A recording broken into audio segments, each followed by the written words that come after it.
살아계신 하나님 아버지, 오늘도 어김없이 예배를 드릴 수 있는 시간을 가질 수 있게 하심에 감사드립니다. 한 주간 지나온 시간들을 돌아보며 우리들의 삶을 되돌아봅니다. 주님 앞에 사회적인 유혹과 시련 속에서 수없이 무너지고 좌절하며 주님을 의지하지 못했던 때가 있었음을 고백합니다. 회개하오니 주님 용서하여 주세요. 질병으로 인해 모든 것이 온라인이 되어버린 현재의 상황 가운데 주님의 도우심으로 완화되고 있지만 주님의 손길 없이는 풀어갈 길이 없음을 고백합니다.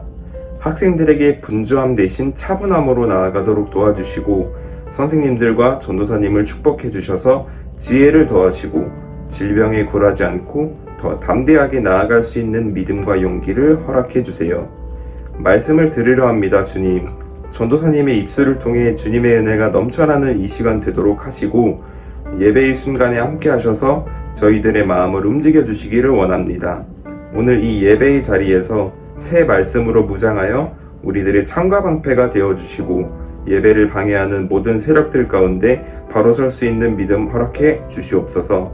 주님을 만나는 시간 될 수 있도록 성령님 역사하여 주세요. 예배의 시작과 끝을 주님께 맡겨드립니다. 예수님의 이름으로 기도합니다. 아멘. 오늘 하나님이 주신 말씀은 요한복음 5장 1절에서 9절까지의 말씀입니다. 다 함께 읽도록 하겠습니다. 그 후에 유대인의 명절이 되어 예수께서 예루살렘에 올라가시니라. 예루살렘에 있는 양문 곁에 히브리 말로 베데스 다라하라는 못이 있는데 거기 행각 가섯이 있고 그 안에 많은 병자, 맹인, 다리 저는 사람, 혈기 마른 사람이 누워 물의 움직임을 기다리니 이는 천사가 가끔 못에 내려와 물을 움직이게 하는데 움직인 후에 먼저 들어가는 자는 어떤 병에 걸렸던지 낫교됨이라. 거기 38폐 된 병자가 있더라. 예수께서 그 누운 것을 보시고 병이 벌써 오래된 줄 아시고 이르시되 내가 낫자고냐 하느냐. 병자가 대답하되 주여 물이 움직일 때 나를 못에 넣어주는 사람이 없어 내가 가는 동안에 다른 사람이 먼저 내려가나이다. 예수께서 이르시되 일어나 네 자리를 들고 걸어가라 하시니 그 사람이 곧 나아서 자리를 들고 걸어가니라. 이날은 안식일이니. 아멘.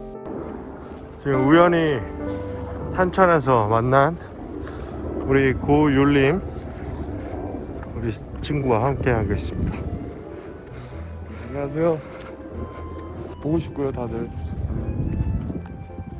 요즘에 또 시국인지 알지 코로나가 못 본 지가 오래된 것 같고 얼굴도 다 기억 안 나는데 솔직히 이름도 기억 안 나는 사람도 많고 와우 이런 식으로 말하면은 그런 사람들이 되게 많은 걸로 알고 있는데 저는 이제 한 명 한 명 다 기억하고 있죠. 준영이 형 보고 싶어요. 아니 지혜서도 보고 싶고 아니 전부 다 보고 싶어요. 그냥 우리 찬양팀과 성기팀 그리고 이제 갈릴리 모든 분들 선생님들 당연하고 그거는 전부 다 보고 싶고요. 꿈에도 가끔씩 한 달에 한 번씩은 나오는 것 같고요. 종자님을 우연치 않게 만나게 됩니다. 너무 행복하고 같이 갈 수 있었는데 한 20분, 30분 더 그런 것 같기도 하고. 좋아요와 구독은 항상 우리의 사랑입니다. 그거 없이는 영상 보지 마시고. 예. 종자님이 그러는데 한 조회수 100만만 가보자고. 그거 믿겠습니다. 화이팅! 좋아요와 구독 부탁드릴게요. 와우.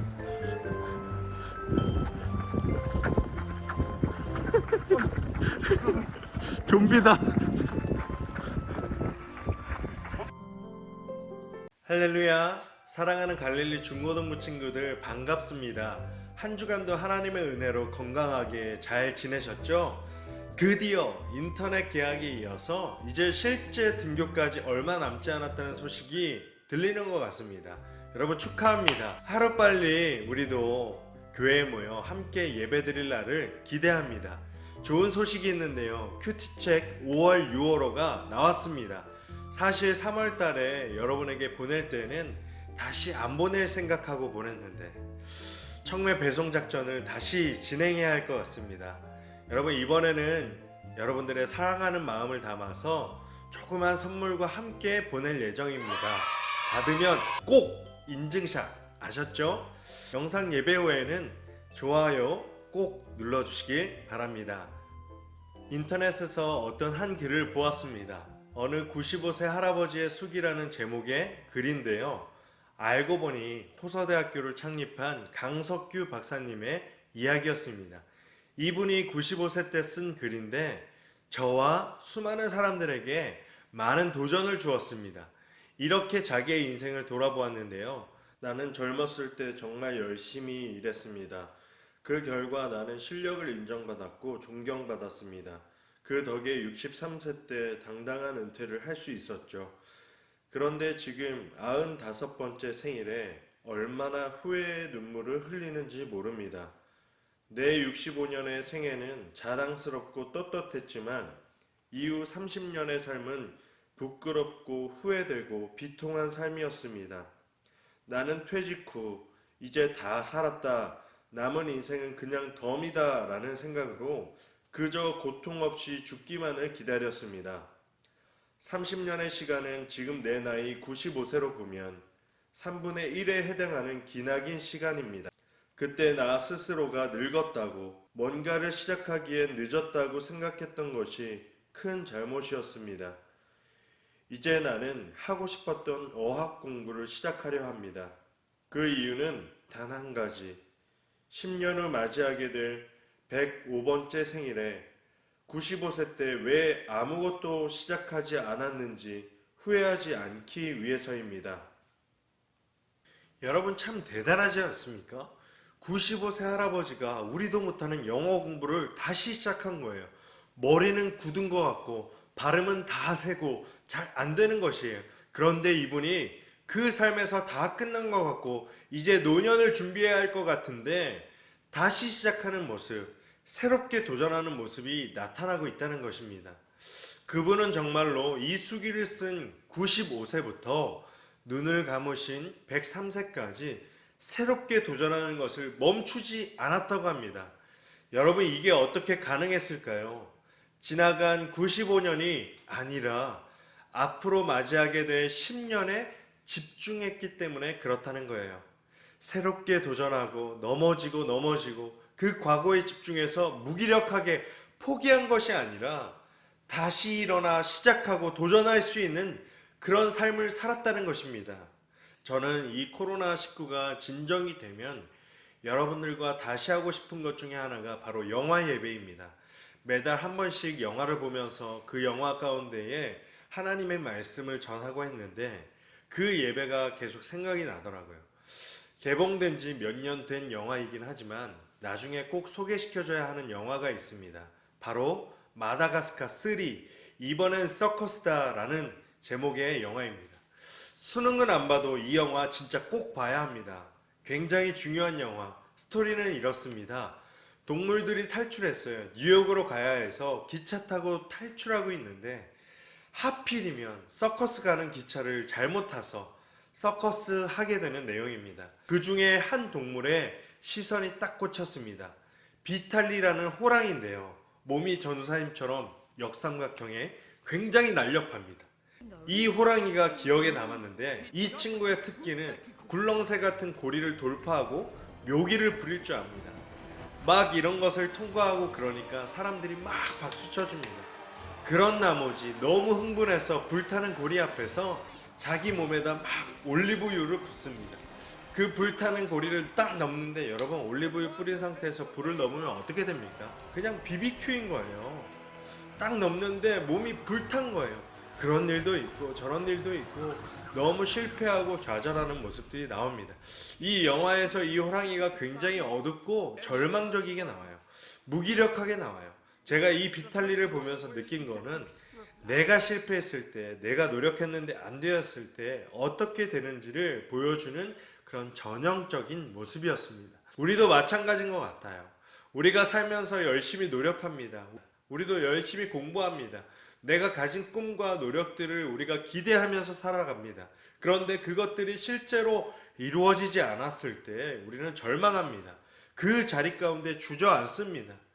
셀리그만이라는 심리학자가, 유명한 심리학자가 이렇게 얘기했습니다. 내가 무언가 노력했을 때, 최선을 다했을 때 그것이 바뀌지 않고 어떤 결과에 영향을 미치지 못하였을 때 우리는 학습된 무기력에 빠지게 된다. 여러분, 학습된 무기력이 무엇입니까? 피할 수 없거나 극복할 수 없는 환경에 계속 반복적으로 경험하다 보면 실제로 자신의 능력으로 피할 수 있거나 극복할 수 있음에도 불구하고 스스로 그러한 상황에서 자포자기하게 되는 것을 말해요. 서커스하는, 쇼하는 코끼리 어떻게 길들이느냐? 어린 코끼리 잡아다가 발에 고리 채워넣고 말뚝에 묶어두면 처음에는 막 몸부림친대요, 도망가려고. 그런데 나중에 어른 코끼리로 자라나서 말뚝 끊고도 남을 만한 힘이, 어마어마한 힘이 생기는데 벗어나지 못한대요. 어렸을 때부터 이 말뚝 아무리 벗어나려고 해도 안 되었잖아요. 그래서 난 안 되나 봐, 난 약해, 난 힘이 없어. 그래서 나중에 이 묶여있는 말뚝을 치워줘도 그 자리를 떠나지 않는다고 합니다. 여러분, 우리들도 비슷하지 않습니까? 힘내고 싶은데 잘 안 돼요. 공부해야 되는데 안 돼요. 내가 바뀌어야 한다고 말은 하지만 안 돼요. 왜 그렇습니까? 내 삶 가운데 노력했지만 실패했기 때문에, 계속된 실패 때문에 학습된 무기력이 내 삶 가운데 자리 잡고 있어서 그래요. 오늘 말씀 가운데 병자가 나옵니다. 몇 년 된 병자요? 38년 된 병자입니다. 오랜 기간 그 자리에 주저앉은 전형적인 학습된 무기력자였습니다. 바뀌어야 돼, 나아야 해, 난 바뀔 거야 얘기하지만 무려 38년 동안 어떤 결과와 영향도 주지 못한 채 떠밀려 살았던 사람입니다. 그런데 이 사람이 살아계신 예수 그리스도를 만남으로 그의 학습된 무기력이 깨뜨려지고 변화되는 장면입니다. 여러분 가운데 바뀌어야 해, 열심히 해야 해, 그런데 여전히 주저앉아 있다면 오늘 말씀 통해서 여러분을 옥매고 있던, 여러분을 붙잡고 있었던 이런 무기력함들이 예수 그리스도의 이름으로 깨뜨려지기를 원합니다. 그것이 어떻게 가능하느냐? 말씀 통하여 알아보기를 원합니다. 먼저 우리가 학습된 무기력을 극복하기 위해서 첫 번째는 뭐냐면요. 첫 번째, 사람마다 꽃 피우는 시기가 다르다는 것을 기억해야 합니다. 사람마다 꽃 피우는 시기가 다 다르다는 것을 우리가 인정해야 합니다. 5절 말씀에 보면요, 거기 38에 된 병자가 있더라. 여러분, 물어볼게요. 성경은 모든 있었던 일을 다 기록했을까요? 아니면 중요하다고 생각되는 일들을 기록했을까요? 정답은 중요하다고 생각하는 일들을 선택적으로 기록했습니다. 그런데 오늘 말씀을 보면 굳이 여러 해, 오래 이렇게 말씀하면 될 거 가지고 38년이라고 콕 집어서 그것을 기록했습니다. 그것을 기록한 이유가 있는데요. 중요한 의미가 있기 때문에 그래요. 작년 우리나라 인구 통계 평균 수명에는요, 평균 수명 여자 86세, 남자는 79세를 산대요. 여자가 남자보다 평균 7년 더 오래 산대요. 그래서 여학생들이 남학생들을 좀 불쌍히 여겨야 합니다. 남자들에게 웬만하면 져주세요. 남자들이 막 힘센 척하면 그래, 얼마 남지 않았는데 봐주고 그래야 해요. 놔주고 싸우고 싶어도 이 세상에 없잖아요. 오늘날의 인구조사가 86세, 79세란 말이에요. 그러면 물어볼게요. 조선시대 평균 수명이 몇 세인 줄 아세요? 조선시대 우리나라 평균 수명은 35살입니다. 저는 이미 죽고 없어요. 가장 의료 혜택을 받은 왕들은요 46세. 그래서 옛날에는 환갑잔치 하면 난리 나는 거예요. 그때까지 사는 사람 거의 없었기 때문에 그래요. 오늘 말씀에서 캐치해야 되는 게 바로 이겁니다. 말씀에서 보면 38년 됐다, 이 의미는 이 사람 세상 떠날 때 다 되었다는 거예요. 자기 인생의 벼랑 끝에 있는 사람, 인생 막바지의 인생을 살아가는 사람이었어요. 그런데 놀라운 건 뭡니까? 그때까지 살면서 병 나을 거야, 온갖 티만 가지고 살았지만 이 사람 바뀐 것 하나 없었어요. 그런데 이 사람이 꽃핀 시기, 이 사람 변화된 시기가 언제였습니까? 죽기 직전과 같은, 마지막 시점과 같은 38해 된 그 시점에 예수 그리스도를 만나고 그가 변화된 일들이 일어나게 되었다는 것입니다. 우리가 왜 자꾸 무기력에 빠지고 나는 안 돼, 나는 늦은 것 같아, 끝났어, 왜 이렇게 말합니까? 우리가 38년 된 병자를 잊고 살기 때문에 그래요. 사람마다 하나님이 지으심이 다 다르고 꽃 피는 시기가 다 다른 것처럼 내가 꽃 피울 시기 또한 다 다르다는 것이에요. 이 사람이 꽃 피운 시기가 언제였다라고요? 인생 막바지 가운데 전혀 예상하지 못한 시기에 꽃 피우게 하더라고요. 여러분, 우리도 마찬가지입니다. 다른 사람들보다 못하는 것 같아요. 뒤처지는 것 같아요. 나는 늦은 것 같아요. 저도 그랬는데요. 그런 판단을 내려야 하는 게 아니라 나도 반드시 하나님께서 내 인생 꽃 피우게 하실 때가 있다는 것을 믿는 은혜가 있기를 축복합니다. 우리나라의 운전면허 시험을 가장 많이 떨어지신 분이 있으세요? 여러분, 몇 번쯤 떨어졌을 것 같습니까? 10번? 20번? 많으면 한 100번? 전라북도 완주에 가면 차사순이란 62세 되신 분이신데요. 운전면허 시험을 무려 959번 떨어졌어요. 그리고 960번째예요. 여러분, 어떻게 됐을까요? 붙었어요. 운전면허를 62살에 960번 봐서 붙었어요. 여러분, 대단하지 않습니까? 그런데 우리가 보면 야, 그게 뭐냐, 20살 때 붙어야지, 젊었을 때 붙어야지, 왜 이리 늦어? 아니, 어떻게 그냥 포기하시지, 답답하시네, 이렇게 얘기할 수도 있겠어요. 그런데 이분 우리에게 희망을 주잖아요. 인생 막바지에서 끝나지 않는구나. 62세 할머니가 960번 만에 붙는구나. 마침내 끝내 할 수 있구나. 7.8기의 할머니십니다. 여러분, 그 소식 듣고 CF 광고도 찍었고요. 자동차 회사에서 자동차 몇 대를 줬어요. 왜요? 인정해 준 거 아닙니까? 조금 늦었지만 꽃 피우는 당신이 아름답다는 표현 아닙니까? 여러분, 우리도 마찬가지입니다. 나도 내가 볼 때 다른 사람들보다 늦춰진 것 같고 사랑스럽지 않고 내 자신이 초라할 때, 여러분, 우리가 절대 잊지 말아야 할 것, 사람마다 꽃 피우는 시기가 다 다르다는 거예요. 그래서 우리에게 필요한 것은 무엇입니까? 내게 기회를 한 번 더 주세요. 내게 한 번 더 기회를 주는 것 중요합니다.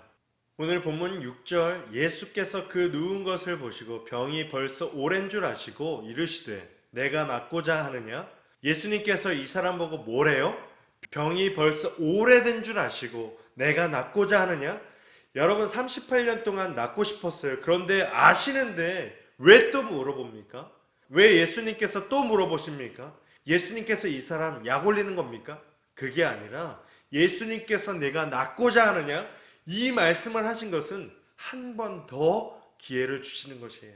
할 수 있다고 다시 도전해보라고 기회 주시는 주님이라는 거예요. 여러분, 우리도 똑같습니다. 우리가 다시 한번 꽃 피워내는 인생 살기 위해서 주님께서 지으신 인생 모두 달라도 꽃 피우기 위해서 우리가 가장 먼저 해야 하는 것, 내가 내 자신에게 다시 한번 기회를 줄 수 있어야 해요. 여러분, 그런 의미에서 너무 빡빡하게 자기가 자기를 얽매이면서 난 안 돼, 난 할 수 없어, 어휴 멍청해, 난 열등하지, 내가 그렇지 뭐, 난 너무 뒤쳐졌어, 우리 집이 그렇지 뭐, 끊임없이 자기 비하, 끊임없이 자기 연민에 빠지는 것이 아니라 내가 내 자신을 향해 지금까지 많이 왔어 박수 쳐주면서 나를 향해 한 번 더 기회를 줄 수 있어야 한다는 거예요. 그래서 여러분, 정신분석에서 절대 쓰지 않는 단어가 있습니다. 바로 무엇이냐? 이상적 엄마, 이상적 아빠라는 단어예요. good mother, good father, 이 단어가 정신분석학에서는 없어요. 이상적이고 완벽하고 정말로 준비된 엄마 아빠는 이 세상에 없기 때문에 그래요. 그래서 그 대신 good enough mother, good enough father, 여러분 뭐예요? 좋은 엄마, 좋은 아빠가 되기 위해 충분한 사람, 조금은 부족한 것 같고 조금은 연약한 것 같고 그 자체로 존귀한 사람, 이렇게 바꾸어 준다고요. 마찬가지로 내 자신을 볼 때 굿이란 단어 여러분 쓸 수 있습니까? 그런 완벽한 단어 쓸 수 있습니까? 남들보다 뛰어난 단어 쓸 수 있습니까? 그런 단어 못 붙일 수 있습니다.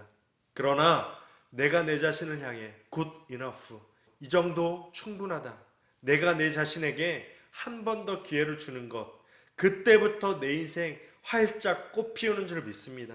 두 번째는 하나님의 가능성에 우리의 소망이 있다는 것을 반드시 기억해야 합니다.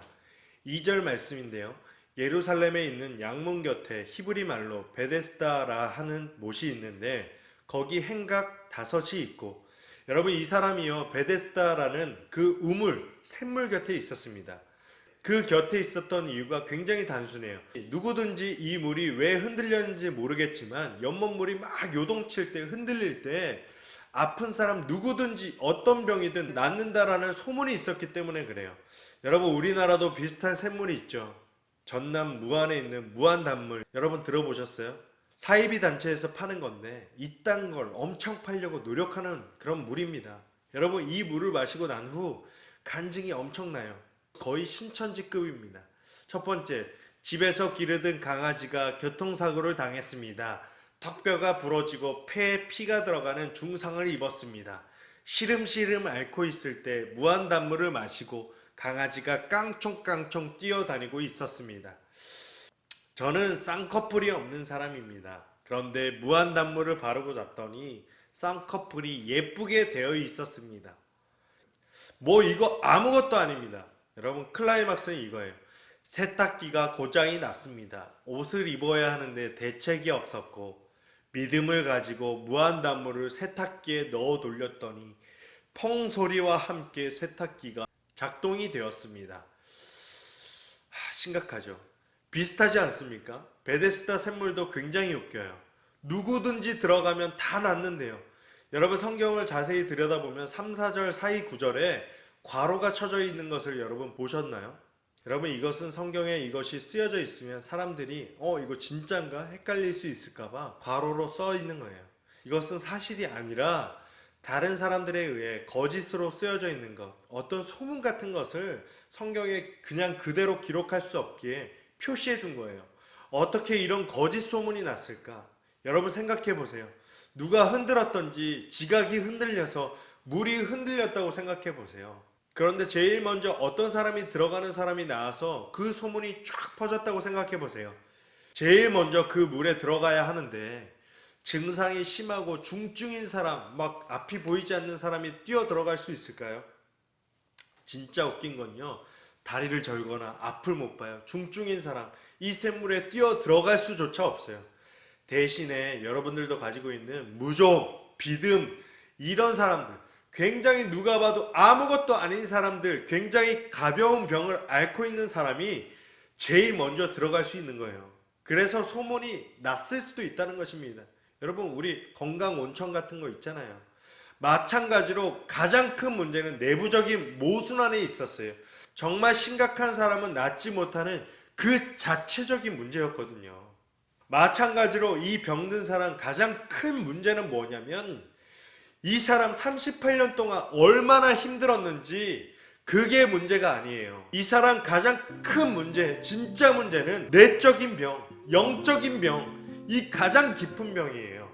베데스다 샘물에 자기 먼저 일어나지도 못해요. 먼저 뛰어들 수도 없어요. 그런데 그게 자기를 고칠 수 있을 거야, 막연한 기대감 하나 붙들고 살았어요.